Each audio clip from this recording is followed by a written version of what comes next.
Good evening, all of you beautiful humans out there. Today is August 29th, and today is the 20th anniversary of Hurricane Katrina hitting down in New Orleans. And we're here to remember the lives lost, the families forever changed, and a city that has fought its way back, a city that holds a very, very dear place in my heart. It's my favorite city in this country, and it's not even close. And I live in a pretty damn good city, but there's just nothing that compares to New Orleans. And tonight isn't just about the storm, it's about the long shadow that it cast on the neighborhoods, on trust, and on the criminal justice system in New Orleans.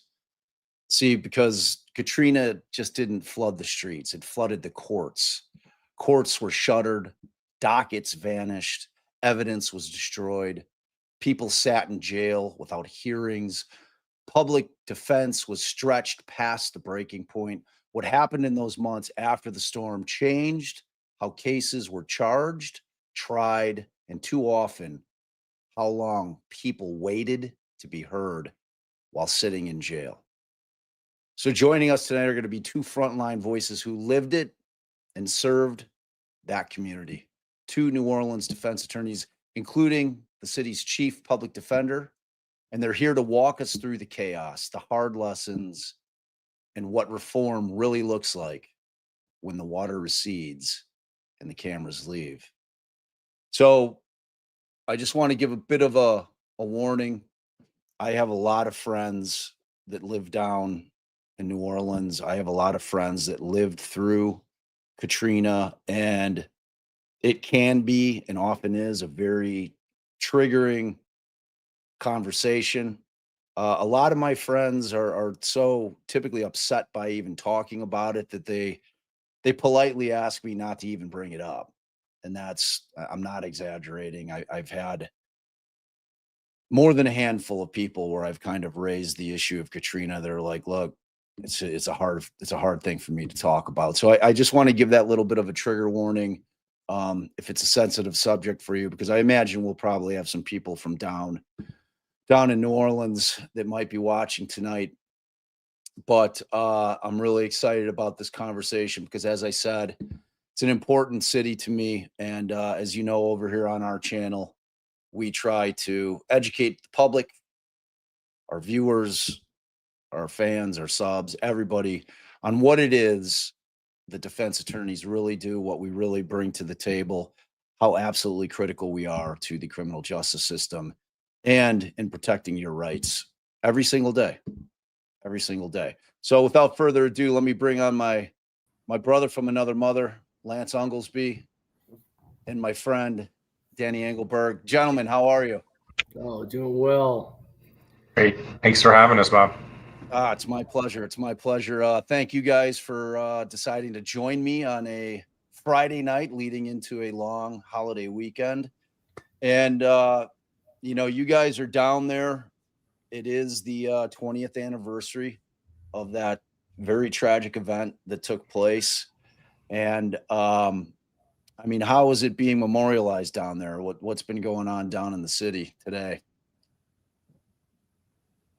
Yeah, there's been a lot all week, and will continue to be throughout the weekend. I spent much of my day at a second line, and a lot of really just thoughtful moments that started at the right at the levee at the lower Ninth Ward that when it failed killed so many people, and so there was a moment of silence that was being done throughout New Orleans and around the world, and then speaker after speaker, well known, not well known, really I think just for it was a reminder that how present the storm is even today, 20 years later, and the pain that people, as you just said, just are still feeling, and it almost like, as you said, people don't want to even think about it, talk about it,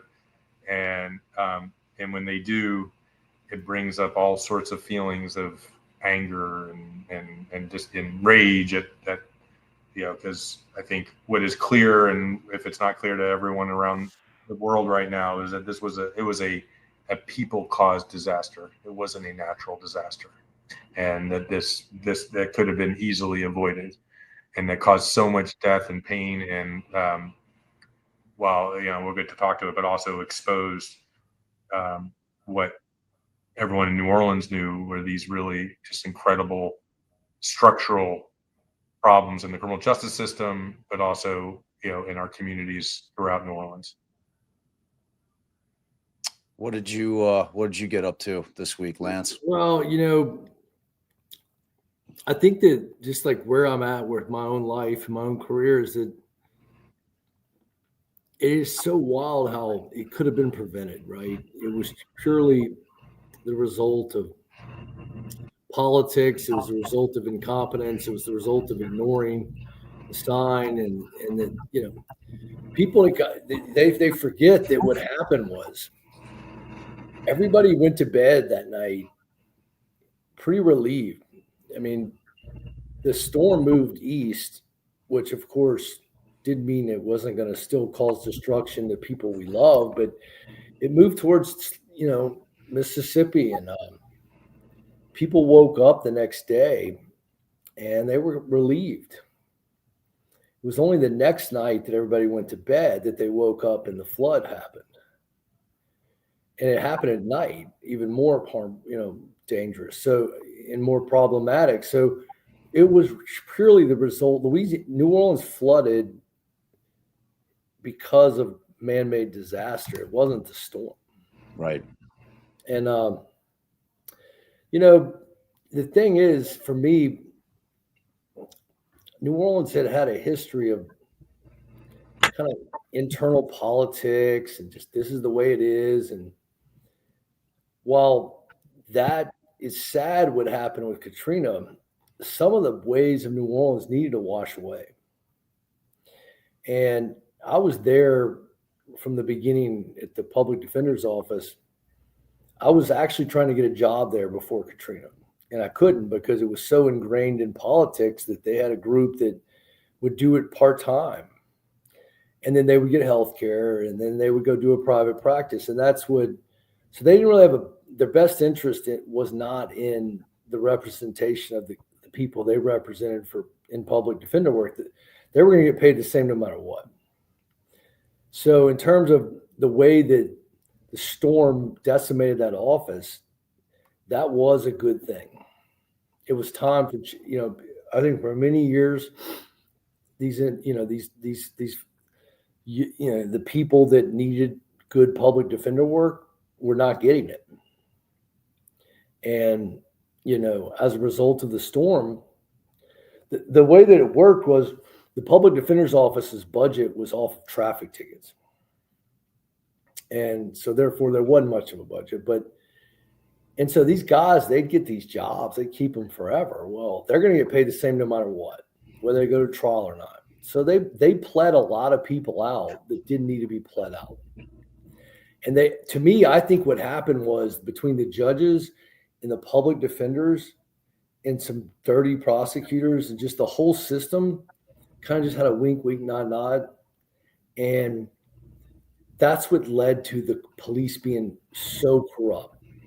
What struck me when I started as a public defender was how dirty the cops were. And I think, I look back and I think that the judges probably knew or had to know or had to have a hint of it, but it wasn't called out enough. And, all I wanted to be was a public defender. And so when the storm hit, all these inmates, they got sent off to Angola, our main penitentiary. They got sent off all over the state, but nobody had any record of it. So the first job the first email that kind of went out was looking for criminal defense lawyers willing to kind of step in and help locate these individuals and try to, think about if you got arrested on like a misdemeanor 3 days before the storm. You're thinking you're going to get out in a couple of days.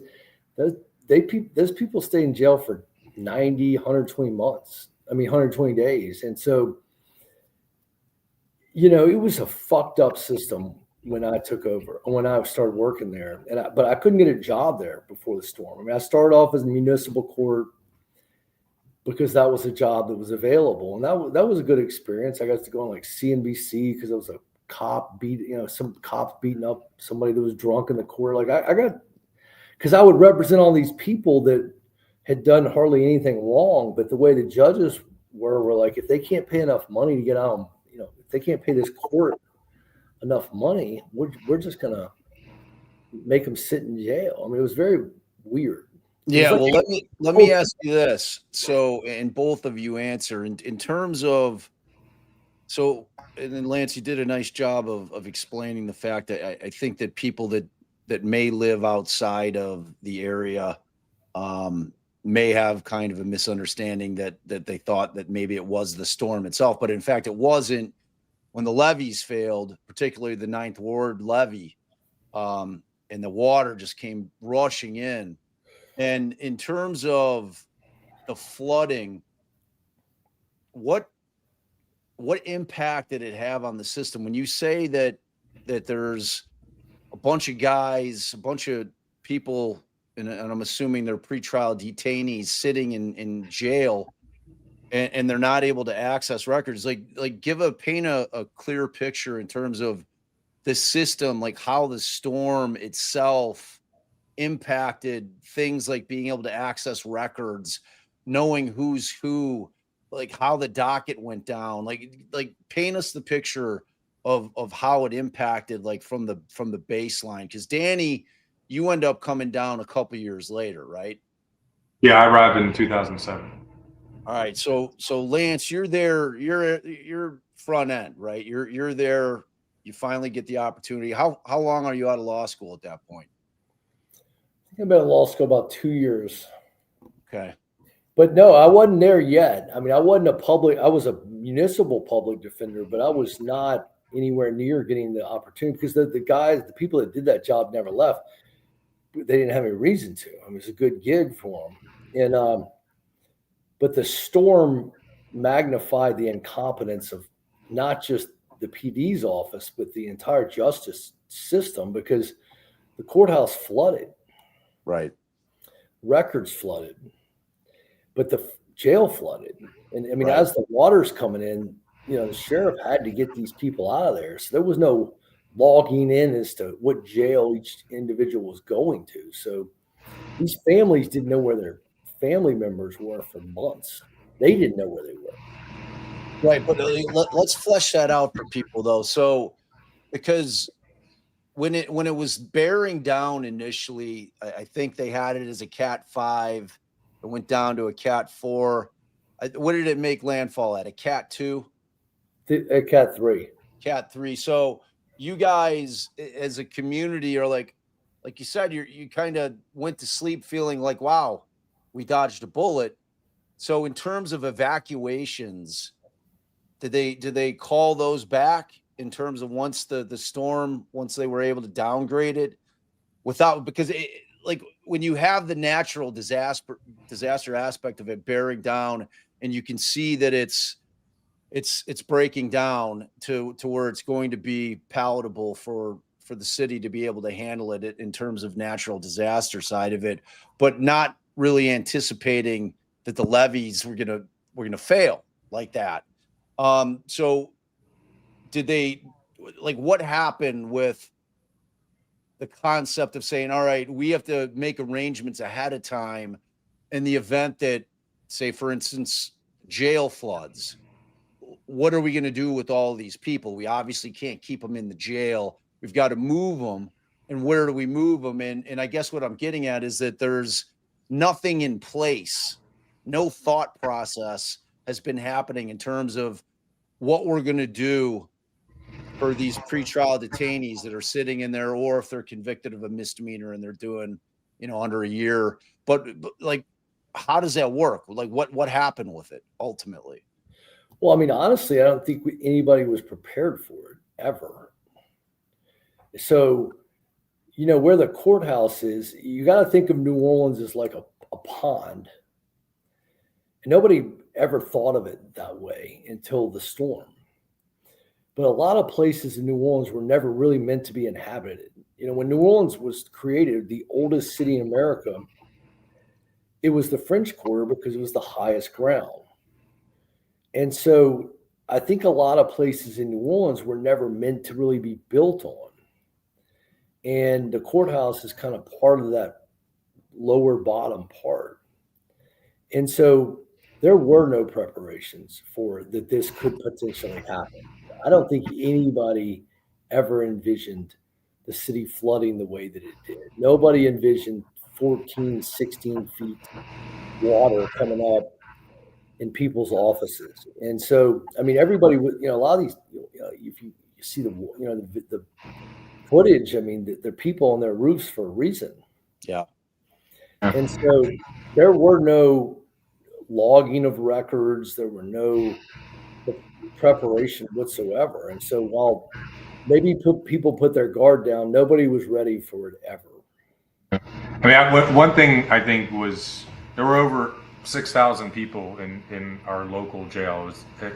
And Bob, when you come back down here, we'll show you. Their buildings are still there. It's just like this massive campus of incarceration all around the courthouse, from a jail attached to the courthouse. This really notorious house of detention that would be a horror in many third world countries. All around was massive jail incarceration. And when you think of over 6,000 people or close to 7,000 people in a jail the size of, for a city the size of New Orleans, that is astounding. It is more than 10 times the national average. So at that time, New Orleans was the center of mass incarceration in a state that already leaded mass incarceration. And New Orleans was the sort of tops of the whole thing. And my view, at least coming in and seeing it from a different perspective, and this is what partly drew me to there, was number one, there would never be that many people in jail if there was a fully funded, functioning public defender office that was doing their job. And I think the only thing I would say about that, and I think I give a lot more grace to some of the public defenders than me. Lance said he was there, so I think he was more pissed off about it. I viewed them as like they had no chance, right? Hundreds and hundreds of clients that was supposed to be a part-time job. They wouldn't meet their clients till often months after the arrest, because that's how the structure was. You wouldn't get appointed to your public defender till months after the arrest. So, there were some good lawyers who could try a lot of good cases and win cases, and some who really cared, but they had no chance given the way the system was funded and the way the office was structured. And so one of the reasons there were that many people in jail when Katrina hit and what Katrina exposed was because you didn't have a fully functioning public defender system that was funded. It was funded by under $1 million on traffic tickets. Wow. Whereas the district attorney's office was the city was throwing, and the state were throwing millions of dollars and hundreds of millions of dollars at the police. Bob, I think I would describe it as a culture that we're just unaware of. I mean, this was a real example when Danny came down, when other people came down, just kind of opening our eyes as to how things should really be. Yeah. When you don't know, you don't know. And, we were not representing people from the date of arrest, right, Danny? Like they were going unrepresented the entire screening process between arrest and bill of information, or go ahead. Yeah, I mean, they were just between arrest and being charged, whether indictment or bill of information, they were unrepresented. I guess Orleans thought that they could take the position that they weren't required to provide, indigent representation at that point. And right, Danny? Yeah, I mean, honestly, you still see this throughout the country. Some people celebrate the anniversary of Gideon versus Wainwright, the right to counsel, and the creation of a public defender system in the country. I think it in many ways, while the public defender should be celebrated and doing incredible work, the system itself and the way it's structured in so many places mirrors how our system was on the day Katrina hit. And so You can be in many different places and still have drastically underfunded offices that are simply not able to start representing people from the get-go from arrest. And so, but getting back to sort of that, I think it's important to remember. Number one, had there be a fully functioning public defender, we would have all known who our clients were. Everyone would be attached to a lawyer. Close to 7,000 people scattering throughout the state. You would know your client and know who they were. But I think the bigger ticket thing is there wouldn't be that many people in custody, right? Because there would be this important check and on arrests and prosecutions and advocacy for pretrial release and all the other things that happen. Today, we're still too big of a jail and it's a crisis, but we're between 13 and 1,400. A drastic difference. Drastic difference. And I think one of the things that, as Lance was saying, is the police would arrest people. And, when I first started, every day there would be like 10 throwdown drug cases where they like the police affidavit would read almost the same thing. It's like it was as if it was just cut and pasted, that they were driving up and saw someone who looked surprised and dropped the drug and went and found the drugs and arrested the person for drugs. So many drug arrests, right? Yeah. And sometimes they wouldn't even bother doing the report. And so there was this saying in New Orleans, and it still is, called DA time, because you're just sitting there waiting for the DA to decide whether they're going to prosecute or not. And often they wouldn't if an officer doesn't even bother writing a report, or a report is caca, right? And so rather than having for someone to wait for that process and either the case starting weeks and months later, having someone who represents them right from the get-go, it stops that from happening. Right. So those arrests, those kind of arrests, stopped happening. We were able to hold it be the appropriate check on the state that we're supposed to be. That was one of the most fun things we got to do as the office started to grow post Katrina, was the probable cause hearings. Yeah. We would go in on first degree murder. A lot of people from New Orleans came here. They were transient, hoping to have a second start on their life, or third or fourth. So we had a lot of really weird kind of random murderers and just, some bizarre story kind of crime. And it was our job, Danny's job, my job, to go in and represent them. And we kind of started with the culture of attacking from the date of arrest at the probable cause hearing when the bond was set. Well, part of a murder case is that, early on you can do a preliminary hearing where you have to actually make the cops come in and testify. And we would get to cross-examine them and really kind of challenge them. And that was a lot of fun back then. I mean, the magistrate judges were not used to lawyers showing up and representing these guys, and they'd get pissed off, and we didn't care. And they'd threaten us, and we would just let it rip. And it would be so obvious sometimes that they just didn't have the evidence, and that these guys needed to be out.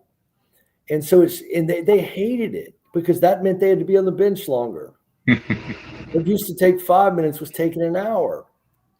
And so that was kind of the beginning of us being really rebellious in that courthouse. And I mean, I'll tell you, it became a place where, as our confidence grew as an office, and as people like Danny came down and really taught us how things should be, it just emboldened everything. And it just grew and it grew and it grew. And I mean, the judges hated us, and the magistrate judges, but we didn't care. I mean, we were advocates for these people in a time when they weren't used to it. And a lot of the cops I remember cross-examining and being involved in it. And I mean, I'm just so grateful that I believed my client when they would say that cop is lying. They're in jail now, Yeah. And that was eye-opening for me. When I saw the federal government get involved and some of these guys get indicted, I was just grateful that I believed them, because they were dirty. And that's the product of not challenging. Bob, we think about why criminal defense matters. Criminal defense matters because if nobody's challenging these cops, what's going to happen? They can do whatever they want. It's free for all. One of the tragedies that is brought up a lot now, and I think a lot about. There were some the police were doing some really incredible work, and they were in horrible conditions, and a lot of people suffered tremendously themselves. But there were it did shine a light on some really bad police behavior, where especially in the crisis of Katrina, people thought acted with the sort of an impunity and lack of a check that they sort of were accustomed to. And one of the more extreme examples was the shooting on Danziger Bridge, where multiple people were mowed down. They claimed that they were shooting back in self-defense, but years later, it was exposed that one of the officers who got indicted planted a gun that he had, like a burner gun, in his garage on one of the decedent's body. And I think there was that wasn't just like a random thing that came out of like crisis of Katrina. There was a culture of, the state doing whatever they wanted. And that was just more of an extreme version of that. But in sort of the more ordinary injustice, everyday run of the mill, is they would come up to a young black man, push him against the wall, rough him up, search him, maybe find drugs, maybe not, and make up how they did the stop and search. And that was just okay, because no one was challenging them on that, right? And so for those who don't know, you can't just come up to someone and reach in their pocket and grab, some drugs out of their pocket, right? But they would make up a version of how they got those drugs, and no one ever challenged them. And so that, from the extreme of the Danziger Bridge case, where there's evidence of a cop planting a gun on someone who they killed, to this is more run-of-the-mill, stretching the truth, testifying without any sense of anyone was going to challenge them. Now, the police in New Orleans have done incredible strides. I think we're part of the story, but they also did that on their own to create a different culture, to be in a different place 20 years later. Yeah, and I think, to Lance's point, if you're ever trying to look for any kind of silver lining from the disaster that was Katrina, the fact that it served the purpose in washing away this corrupt political structure that was so ingrained. I mean, because look, we're all defense attorneys. We all understand intimately how difficult it is in general to go against the power and resources of the state. The government they have all the advantages, they have all the money, they have all the resources. So we're always fighting an uphill battle from the get. Like even if you're in an area that's not horrifically corrupt, but when you're talking about a system that's in place, because that's a very startling statistic when you're talking about close to 7,000 people in a jail. In a city of just over 400,000. Right. The percentages of people in jail, and disproportionately, everyone either had spent time in jail or had a close family member in jail who was, unless you lived in a very rarefied part of New Orleans with money, and even then people would still get roped in. It's just it was such a widespread tentacles touching everyone in New Orleans. Yeah, and I'll never forget kind of watching it unfold from here in Chicago. And, when I realized what was going on down there, I was like sitting up in my room, and my wife and I, we love the town. And, I felt this sense of dread. I didn't know, like, I had this fear that, because Lance was talking about it, it really is like a pond. It's like a bowl.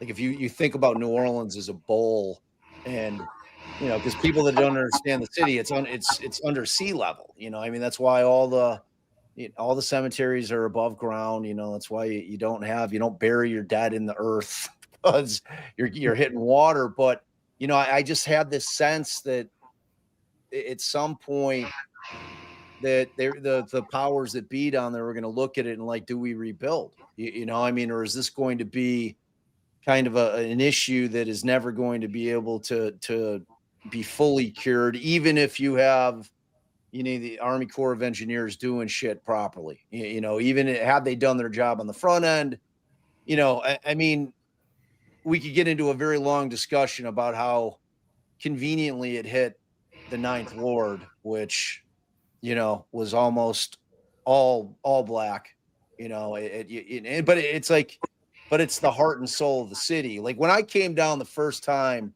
after Katrina hit and so many people were displaced, I know they sent thousands, like went into Texas and, you know, Mississippi, neighboring states, and it just felt different. Like the city felt different in the first 5 years after Katrina for me. Like kind of that soul of it felt like it was gone. But I was relieved to see, you know, over the years that it did come back, you know, and they did reinvest. And you know, I mean, you could talk again for days about people who decided to come dump money in that town, you know, and buy up properties and how that changed kind of the demographics of that town as well. But that's for a different live. Like I do want to try to stay on this, but in terms of the constitutionality and the impact in terms of trying to, you know, the triage that you really had to perform, because I mean, you're talking about speedy trial rights, you're talking about due process that's just getting obliterated when, you know, you've got people, because what do you have? What is it? Rule 701, like you have a 60-day, like there's a 60-day, you gotta charge or you cut them, they're done, right? So like, how did you guys deal with the issues where you had speedy demands that were in place, which are an absolute constitutional right, and you simply don't have the facilities and or the manpower to be able to try these cases? Like, how did it all work? Tried a lot of cases. Lance tried so many cases in his first few years as a public defender.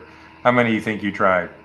Dozens and dozens. Yeah, I mean, I was in a section where the judge moved his docket quick, and I loved the judge. I had a lot of respect for the judge, so I had to play that kind of, you know, get the cases moving, but also make sure my clients were getting a good defense. And I mean, it was dozens, maybe like 40, 50. It was a lot, but you know, back then you could win a lot. I mean, you knew that the jury, you could count on the jury to know when there's bullshit with the cop.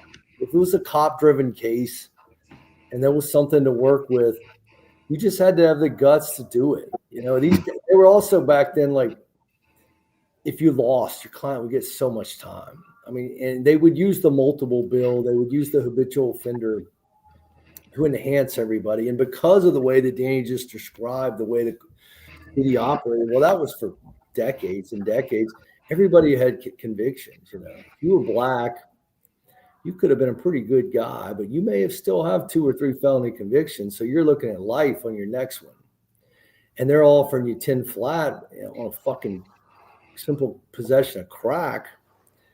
I mean, I used to say to my friends, because I mean, we cared about these people, you know. I mean, you knew that everyone you represented deserved to be a free man.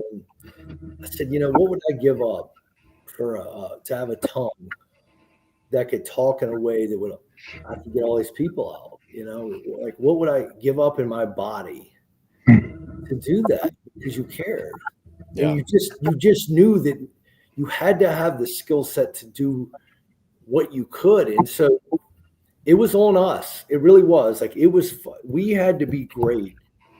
And Danny came down and all these other great lawyers came down, and it made me a better lawyer. It made me step it up. And they taught me about investigations and how important they are. And we would go to court and they would drop a bunch of bad evidence on us the day of trial, you know, past the deadline. And we were taught, like, fuck you, judge. Like, we're not doing this trial. No, you're going to do this trial. And we all got thrown in jail. I mean, all of us did. And it was like a badge of honor. And so it was fun because it was a very kind of it was a brand new office. And so we didn't have any supervision and nobody could tell us what to do or not to do. I was too young to be trying murder cases. And, but we we were just a motley crew, and we were just relentless. It was just kind of like burn it down, like fuck it, like what's the worst that can happen? We're not, well, if I don't go do this, then in 2 weeks I'm going to go home and my whole life's going to be fucked up because my client's in jail for the rest of their life. So let's go. I'd rather go to jail than that.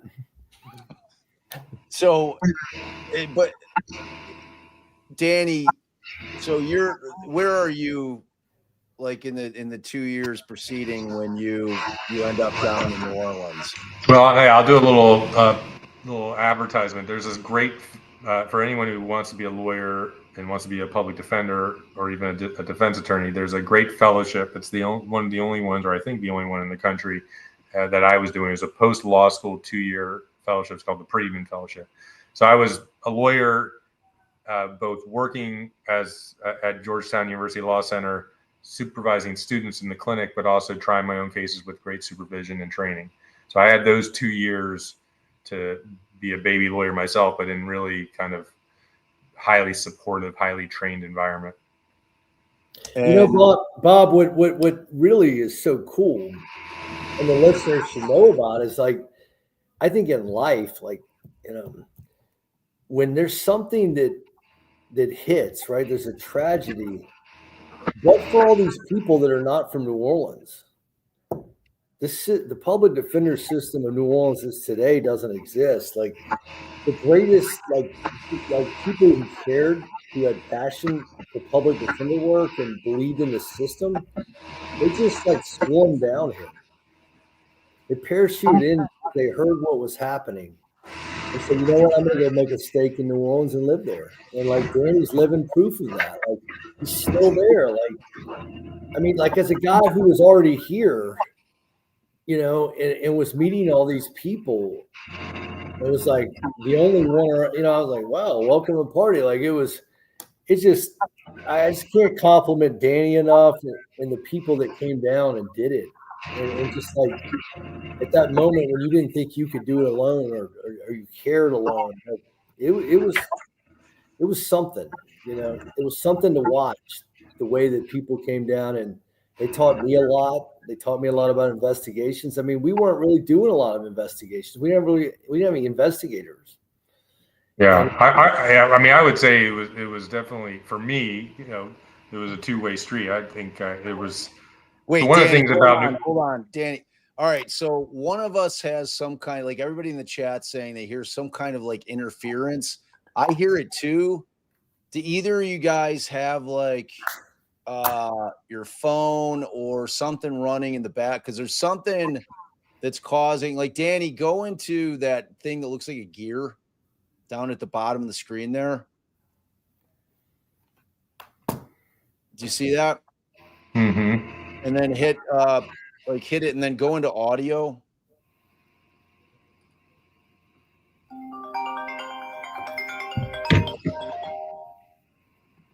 Okay. Are you in there? Now do like check if they're not checked off, do echo cancellation and reduce mic background noise. Okay. And then also check off automatically adjust mic volume at the bottom. How's that? I think that might be better. And are you using as your default your computer mic? Yes. Yeah. Okay. I mean, all right, speak. Let's see if it's a little bit, because we were getting some kind of, I could hear it. I don't know what it was, because I didn't hear it when you first came on. And I don't think it's Lance. Definitely sounds better. It sounds better, right? I think so. Try talking, Danny. Talking. All right, let's. Does it sound any better from your end? I think I think we've lost the kind of whatever that interference. It sounded like somebody trying to tune in AM radio, kind of is what it sounded like. So, all right, I'm sorry to interrupt you, but like the people were all complaining, like, what is that noise? So I think we've cured it as best we can. So, sorry to interrupt. Continue, please. Well, I was saying one of the things about New Orleans is unique, and it is traditionally and still is one of the highest trial heavy jurisdictions. We try a ton of cases, still are. But that, I think when on my arrival, there was something I learned, this like incredible fearlessness that from the folks who were already there. I mean, there was just this bravery and fearlessness and really good trial lawyering. I mean, for someone who was so sort of junior to the work, Lance was already in this sort of higher level, forest for the trees, connecting with jurors, hitting the right notes. And so, I think there is a real culture of New Orleans, even before the storm, of really good trial lawyers. And that has continued to stay, I think, through the course. I mean, we try at our office, even now, multiple trials a week. We get really good results. And, it still comes with that sort of, I think, foundation of fearlessness, bravery that I think when I saw Lance for the first time, I saw in him. Yeah. And, and Lance does have that ability to connect, and it's a skill, but it's also innate, just in terms of being able to kind of connect and form that kind of quasi bond that you can form with. Yeah. Jurors and knowing what's important. Yeah, exactly. Like that helps. Yeah. Having the knowledge base helps. And then, like, can you guys explain, because you both have used the term scared, and I want you to flesh that out for people that aren't lawyers, that don't understand. Like what are you afraid of early on? Like, Lance, when you say you were scared, like what was there to fear in terms of standing your ground, telling a judge to fuck off? I'm not going to trial. I'm not ready. You can't force me to do it. But flesh it out for the people, both of you, in terms of what you mean when you say you were, you kind of have to shed away that fear and just do what you need to do. Explain it. Well, nobody, like my wife at the time or my child, like, I had a young baby, and like they don't really know what the level of intensity the job is. And then, like, for you to have to call and tell them, hey, I'll be home late, I'm in jail, or it's just kind of like, what the hell are you doing? Like they, it's okay. I'm not like an orange. I'm just detained. And so I think that, like, then people start to go, maybe it's time for you to move on. Like, I don't know this. So I think it's the confidence of like just kind of doing it and not knowing what the other side will look like. You're as a lawyer, you always got to worry about, like, am I going to bark? It's not pleasant when you're getting thrown in jail by a judge, right? Like, you don't really know what the other side's going to look like. But what I remember is that, like, we just all did it. I mean, damn. I mean, Danny got a lot. He went through a lot. Like, we all did. Like, they were not used to the DA's office, and the judges were used to not being challenged. Yeah. It was a disruption of the system. Yeah. And so they went after us. Yeah. No, there was, I mean, so many people like there that we and I stand on the shoulders of. Even before, the change of the office, there was a guy named Clyde Merritt. Half the contempt case law in Louisiana is on, based on his cases.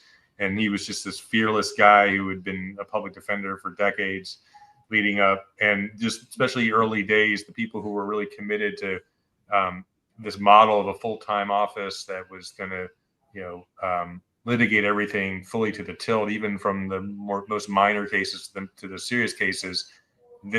People were definitely held in contempt, thrown in jail, physically tackled by sheriff deputies, hurt. There was a lot of that.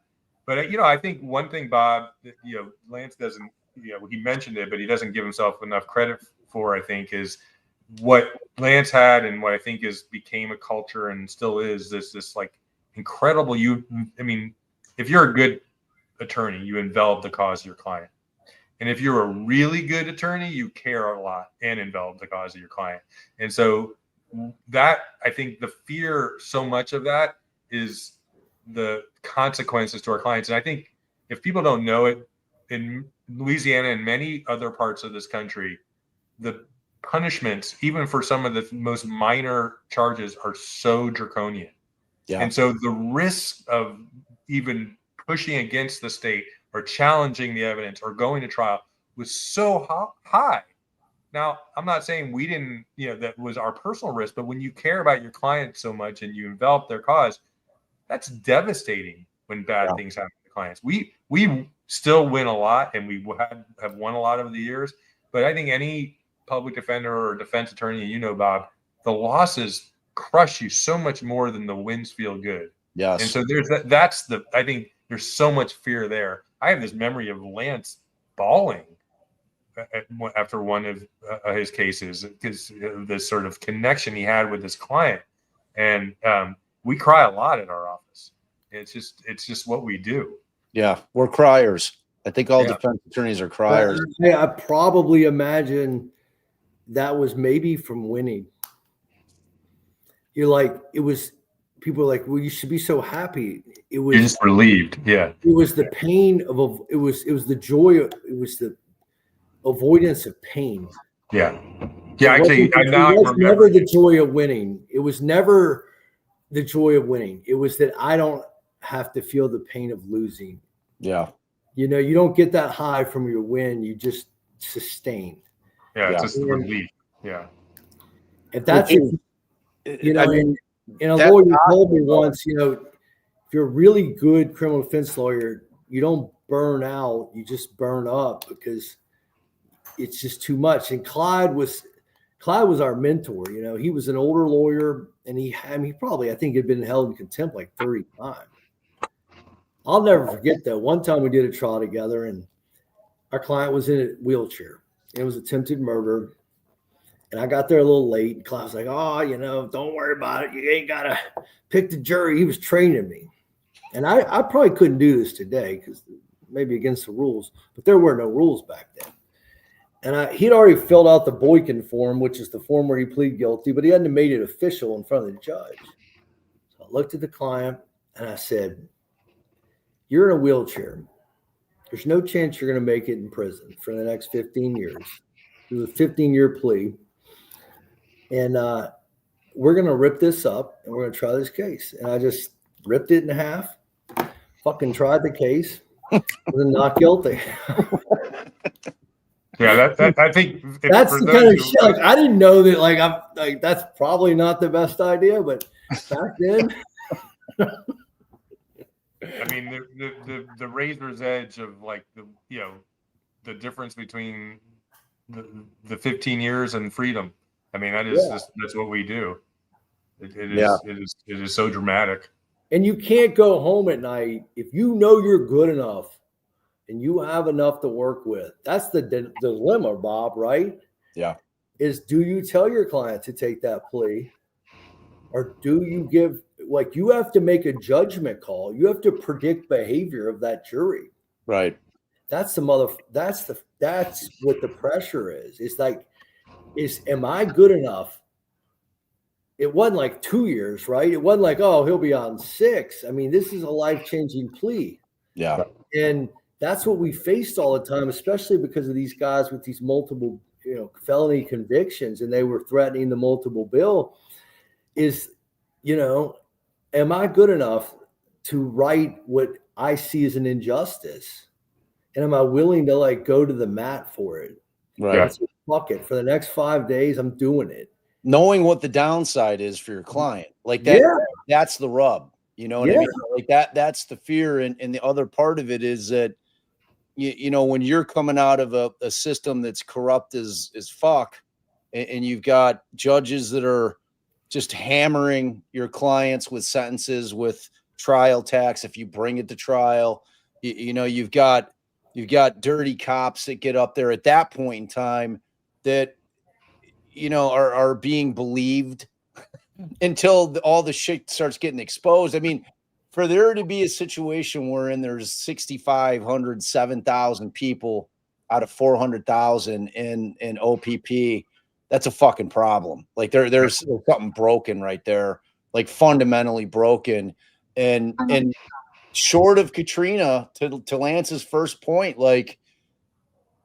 to find that silver lining, within all that devastation, kind of washing all the sins away of what was going on in that system down there is certainly a takeaway where you could look at it and be like, because I mean, I was looking at the reform now. I was looking, your crime is way down, and in just in terms of murders, just, your regular street crime shit, it's way down. So, I mean, something's working, and I mean, Danny, at this point, you're the chief of the public defender's office. You're running shit, and like, what have you seen in terms of the changes over the years, especially like a couple of years out. So like once you guys did the cowboy shit, and you got in there and just said, you know what, this is the Wild West.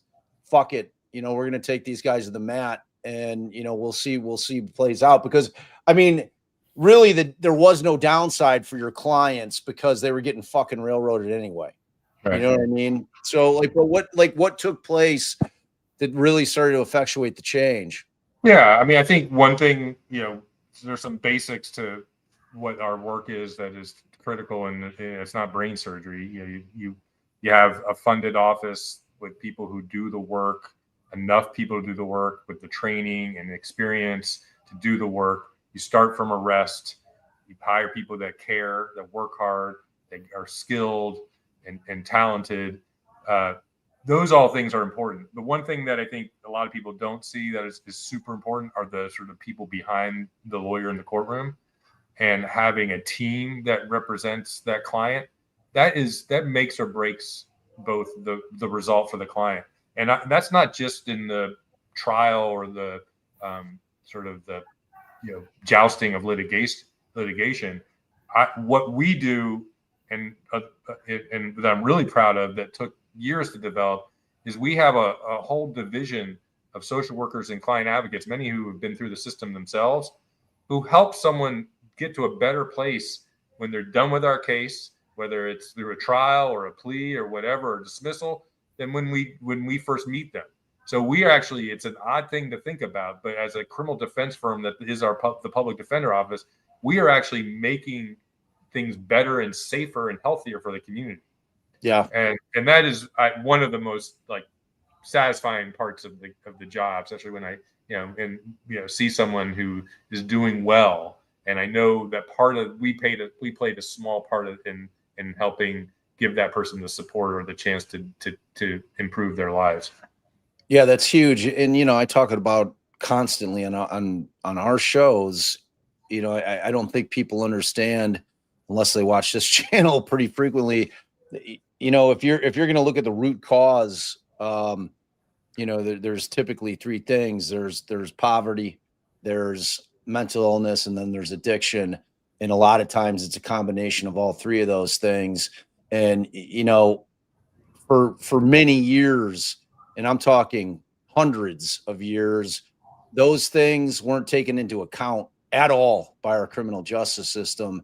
And there's no more frustrating conversation for a lawyer, a criminal defense lawyer, to have with the prosecutor than trying to get them to understand the humanity of what we're dealing with. Because that's why I love lawyers that have prosecuted cases that now have decided to come to the light, to the good guy side, because they have an understanding at that point what that side is like. And because talking to a young prosecutor who has no life experience, who maybe has never ever encountered somebody who is suffering from mental illness or addiction, and you're trying to bend that person's ear and say, hey, look, man, I know my guy fucked up here, but what I'm telling you is there's a reason that it happened, and it's a reason that we can diagnose, and frankly, it's a reason that can be treated. So instead of destroying this person's life by hanging a felony on them, why don't, and I'm not asking for a pass, bro. I'm just saying, let's talk about an alternate resolution to wherein we're making it safer for society for this person to be out on the street, but we're also doing what you're talking about, setting that person up for success, or at least having a fighting chance of being able to become a productive member of society, despite that that hiccup in their life. You know what I mean? And it's like, just now in Illinois, we have recently just like the mental health court was born. Like we're finally, you're like, all right, I've clearly got a guy who's suffering from some mental defect. He's got something going on. I'm going to get him evaluated. You go through that process, because like throwing somebody in jail that's injured, and I'm talking about your brain, is exactly like if you broke your arm. If you break your arm, you go get a cast. If your brain is not operating normally, it's got to be treated just like any other injury. And it's really, really challenging for us as attorneys to try to impart that on to our counterparts on the other side of the aisle, because they just don't give a fuck typically. No, there's nothing more. Looking back, the young DA who carries the badge on his belt. I mean, those are the guys that just want to beat the shit out of. They just had no understanding of humanity. Yeah. And we're just there's James Foreman Jr., who's a former public defender and writes about our work a lot. He talks about especially one of the reasons why he wanted to be a public defender or a defense attorney is that there's all in the courtroom. There's us, there's the prosecutor and the judge. There's only one party that has faith in humanity and is arguing sort of on the side of hope and faith and redemption. And when you have a choice of which side of the aisle do you want to be on, no, that guy's going to fail. I have no faith in humanity. There's no redemption. There's no hope. Or do you want to be on the side that has hope, redemption, humanity? I think it's an easy choice. Yeah. Because, that's a much better place to be. Yeah. We had you make a good point is that, once you hit that first felony, right, you lose your voting rights, you're a young black man and you're in car with your buddies, and the fucking gun isn't yours. And now you're facing a felon in possession or a federal charge. I used to always tell clients, because what would happen is the judges would say, if he takes a plea to cocaine or crack, he can get out. But if he's a felon, his whole life has changed. That was one thing that I've made a deal with myself, is that we weren't doing that game. Yeah. We tried so hard. I don't think enough people understand what it's like once you hit that first felony. And so Danny's office knows that now, right, Danny? Like, don't let them become a felon over a weak case so they can get out of jail, or don't let them become a felon because it's easy. Like fight like hell on that first one, even if it's probation. Yeah. But, it just got to a point, Bob, where we only had each other to kind of depend on, it was a tough time and so, it was competitive too. Like if a friend went and tried a case and they won, you wanted to feed off them. And one thing Danny taught me, and what I learned was in New Orleans, you couldn't really, because of the culture and the way that the jurors thought and the judges, you couldn't win on reasonable doubt. Reasonable doubt it's hard for people to understand, right? It's just a little bit over 50%. Like less than 50. It's just a little doubt. Like it's a hard to define. Yeah. And so we tried a lot of our cases, and that was very effective with a narrative of innocence. And even if it didn't mean putting the clients in, we just told a story. We told a narrative that was a counter narrative, and it was very effective. And so it allowed us to be very creative, and we'd come up with fun things. It was like storytelling. Yeah.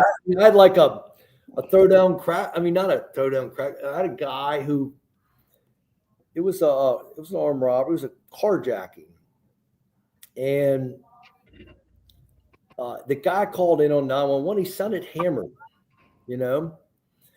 like hammered. And so, my client told me, he said, "Look, I gave the guy drugs. I think he just sketched out, but we had a plan. I was going to, I was going to give him his car back. He gave drugs for the car, which was common in New Orleans. That wasn't an unusual thing.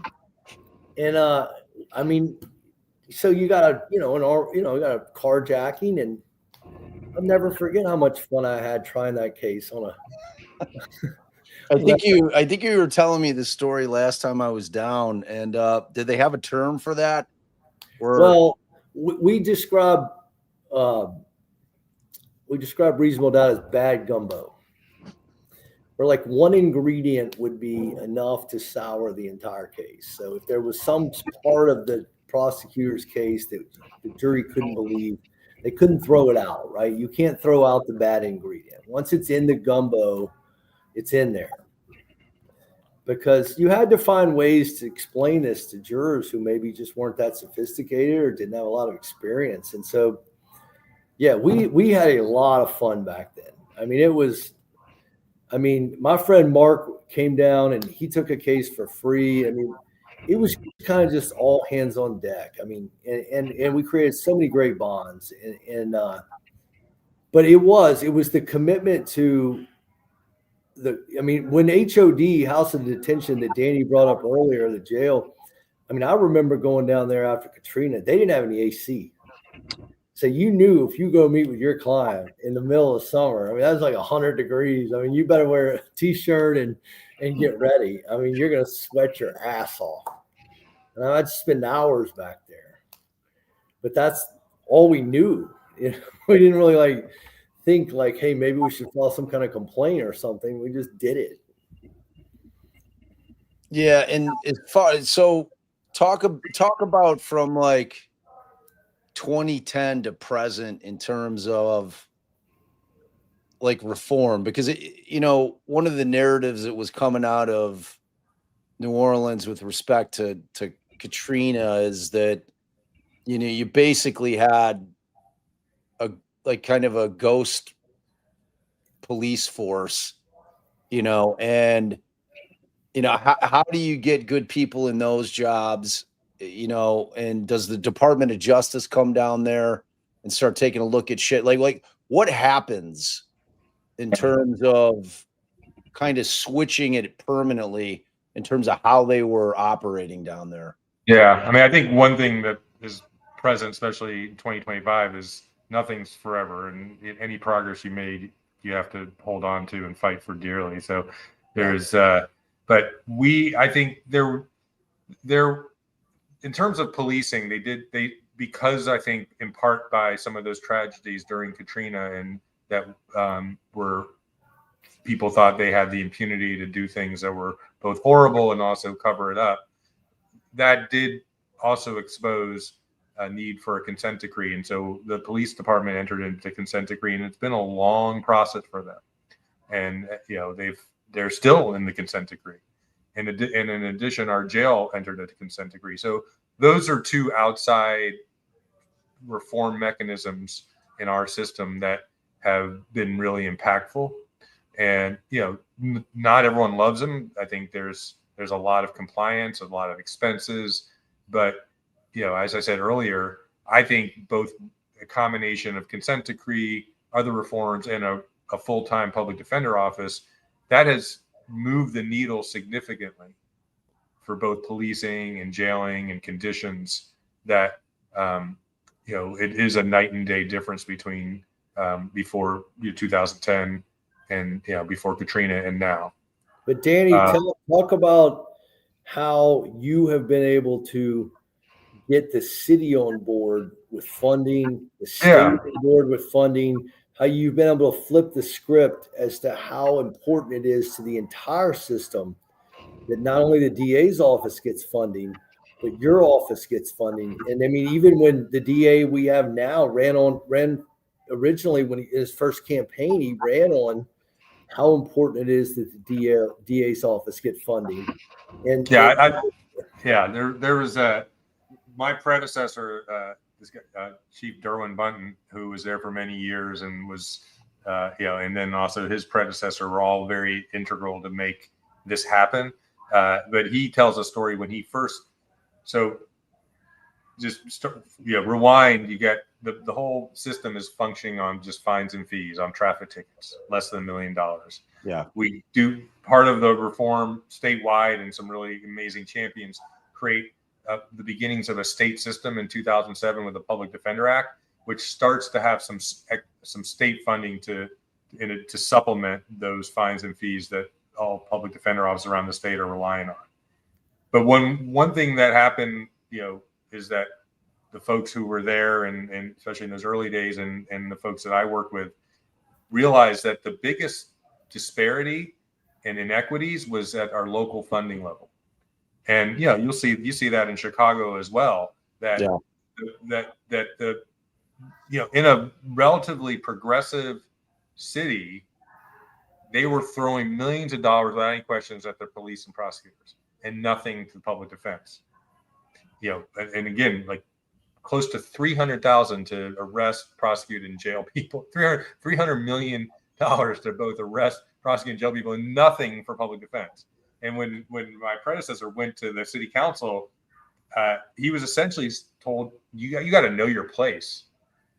Don't come to us asking for money." And we had a decade-plus long campaign to fix that. And it culminated in this very historic law that was passed locally, that it was called the parity law, that says whatever you give to the district attorney's office, you have to give 85% of the public defender office. Now, it should probably be 100%, but that was what the law we get with the law, and that was a game changer. And that was partly because for the last 15 years, from 2005 to 2020, we were showing up for the community. We were showing what we could do for clients, both in the courthouse, but also in the community, to help put them in better, healthier places.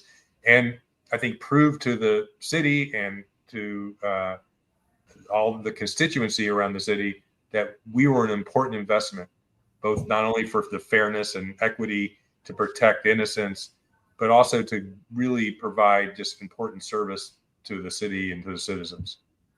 Yeah. And so when I was doing research about this, I read something about in 2016, which I think probably led to this, and they kept referring to it as the public defender meltdown. Yeah. It was basically that concept of what you're talking about, that the funding shortfalls led the public defender's office to be like, we're waitlisting, we're refusing these cases because we don't have the money to try them. And that ultimately resulted in one judge in particular ordering releases of huge amounts of defendants because they had no lawyers. Were those the types of things that were happening and that had to happen in order to facilitate the thing passing? Yeah, I don't think anyone actually got out, unfortunately, for those clients. But I think, yes, that was a big part of the story. And it highlighted the sort of, and which is still an issue in many places, including all around Louisiana, even still for our office, of funding your office on the backs of clients or fines and fees or traffic tickets.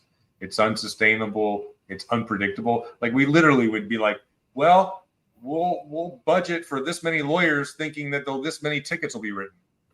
And just have a kind of a Ouija board for thinking about how much money you're going to get. And so invariably, like in 2016, we had another in 2012, the money just doesn't show up for whatever reason. Maybe they start changing policing practice or whatever. So relying on that kind of funding just was proven to be disastrous, not only for public defense, but also just for the whole criminal legal system in general.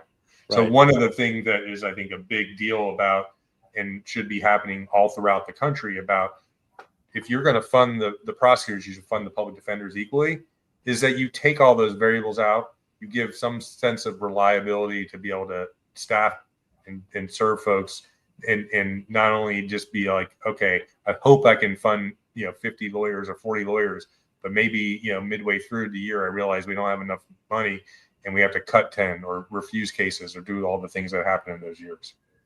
Yeah. All right. So I've kept you guys for an hour 10. I want to wrap on this. I want each of you to give either a statement filled with hope or a story that will leave the viewers with hope for our future moving forward. So I'm putting you both on the spot. Good luck. Give it a shot. Well, I think all throughout, especially when the criminal legal system is the sort of microcosm of our society. All the issues that we have with economic and racial inequities are just right there, is smacking in the face anytime you walk in any courthouse, right? And so what I think is clear is that as we have always pushed to get a step forward, and not only in the criminal system, but in justice in general, and our, you know, our society to be a better, fairer place, there's always a step back, right? And some may feel that we're in that place right now, some may not. But if you are feeling that way, just know that we're going to take that step forward again. And hopefully instead of one step forward, we'll take 2 steps forward, even when you invariably will take 1 step back. Yeah. And I think one of the places that we see that every day is in the direct service and work on behalf of every client we serve. Yeah. I like that. What do you got? What do you got, Lance? You know, if I look back on what we did and what we were able to accomplish, and what Danny much more than I was, it's just how important it is that there's sunlight and that things are not done in the dark, and that the world knows, or the public knows, or the city knows what's truly happening. And that only takes place if there are people, there are lawyers who are willing to just make everybody know the truth and what's really happening. And I think you can see that. I mean, we need to see that right now. There needs to be a real revolution with lawyers on every level. I mean, I'm working on a case right now where, as a result of an arbitration clause, as a result of secrecy, there are thousands of people in Louisiana right now that are living in homes that are full of mold and they have nowhere to go. And I think because of my criminal background, I'm on that case, you know, and I'm doing what I can to try to bring sunlight to it. But I just, the power of sunlight, the power of lawyers making people aware of the truth is true democracy. I don't have a lot of faith in a lot of other parts of democracy, but I think that right now, where we're at in America, sunlight and truth and transparency, it's more important than ever in all parts. And that all comes from criminal defense work. Lawyers who are willing to go into court and bring that to, you know, it representing, no matter who it is, they believe in the Constitution and they fight like hell for sunlight, for public awareness, for truth. And like, so I don't know if it's optimism, but I think that the fight for information, the fight for people to know what's really happening, I mean, and that's why I love what you do, Bob. You know, you're out there educating people on what really it means to be a criminal defense lawyer. I think if I could leave with a little hope, it is that as long as there's criminal defense, there will be democracy, you know, because this justice system can't, like, we can challenge government, right? Like, when do people really get to challenge the government? Like, you watch this stuff going on on a national level, and you think, like, who's going to go to court on some of these political prosecutions?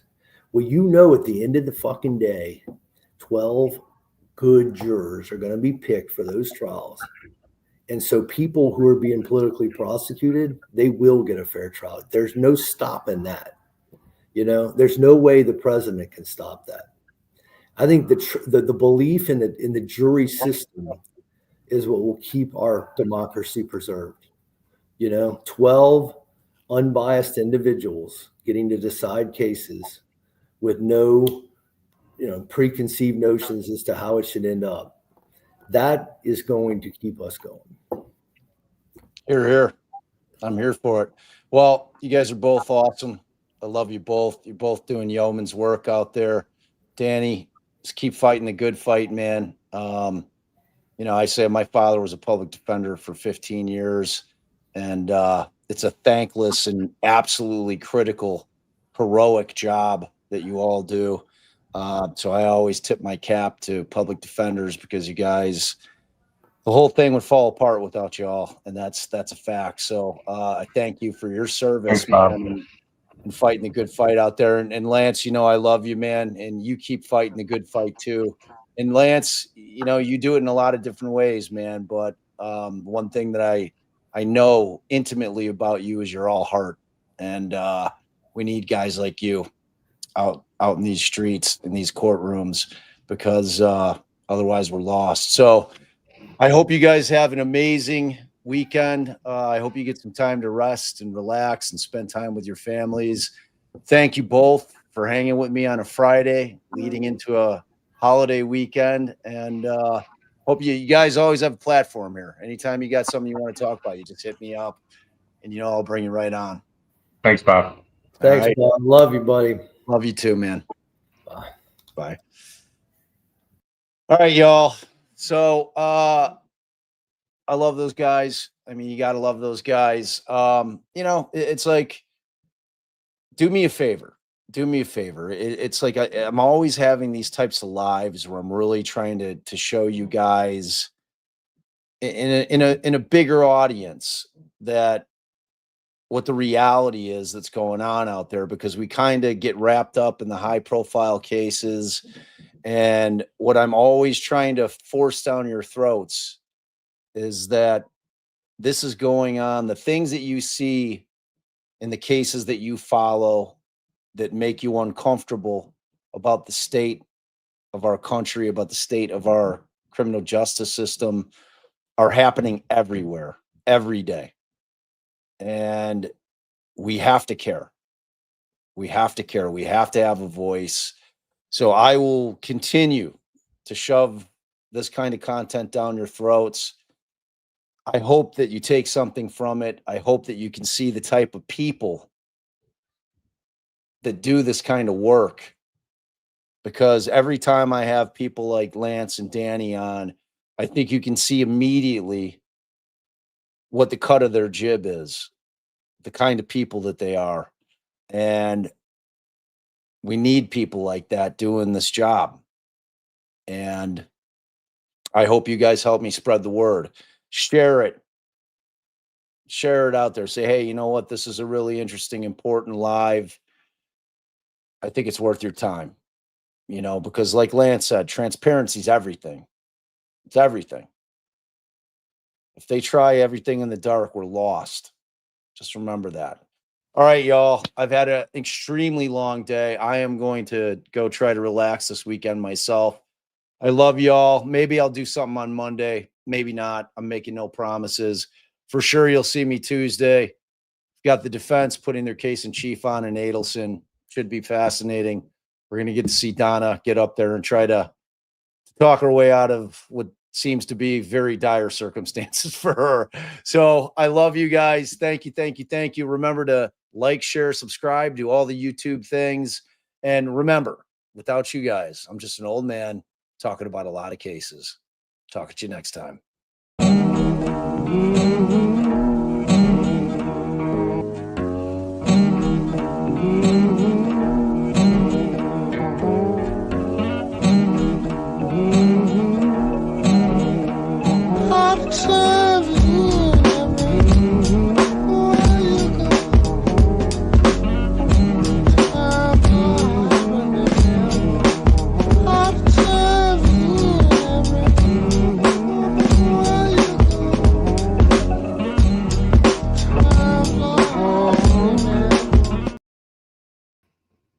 All right, man.